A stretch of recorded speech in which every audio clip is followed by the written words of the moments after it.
एक जंगली मुर्गा जैसे ही पेड़ की डाल पर बैठा, अचानक एक तीर आकर उसके सीने में लग गया। वो तुरंत मरकर नीचे गिर गया। एक आदमी ने उसे उठाया और फिर नदी के पास एक पानी वाले चूहे पर तीर चलाया। वो भी मर गया और बाकी चूहे डर के मारे भाग गए। उस आदमी ने चूहे को नदी से निकाल लिया। खून का पानी बहकर नीचे चला गया। ये देखकर नदी में रहने वाला जलकुत्ता गुस्से में आकर पानी में कूद गया और जोर की लहरें उठने लगीं।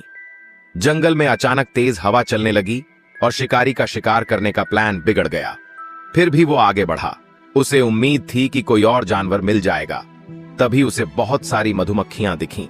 उसने सोचा, जहां मधुमक्खियां हैं वहां शहद भी होगा।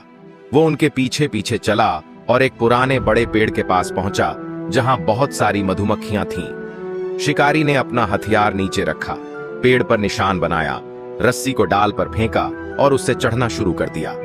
थोड़ी ही देर में वो पेड़ के ऊपर पहुंच गया, लेकिन तभी नीचे से एक भालू आ गया। भालू को गुस्सा आया क्योंकि वो शहद उसी का था। भालू पेड़ पर चढ़ने लगा। शिकारी डरकर और ऊपर चढ़ गया, लेकिन अब आगे कोई रास्ता नहीं था। उसने अपनी छोटी छुरी निकाली और भालू से लड़ने की तैयारी की। भालू ने उस पर झपट्टा मारा, लेकिन शिकारी ने उसकी छुरी से भालू के हाथ पर वार कर दिया। दर्द में भालू नीचे गिर गया। शिकारी को लगा वो बच गया, लेकिन तभी उसका पांव फिसल गया और वो भी नीचे गिरने लगा। मगर उसकी टांग में बंधी रस्सी ने उसे बचा लिया। अब वो हवा में लटका हुआ था और मधुमक्खियां उसे डंक मार रही थीं। तभी एक बाज आया।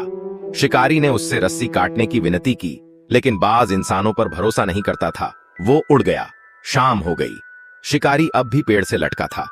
तभी एक झुंड कौवों का आ गया।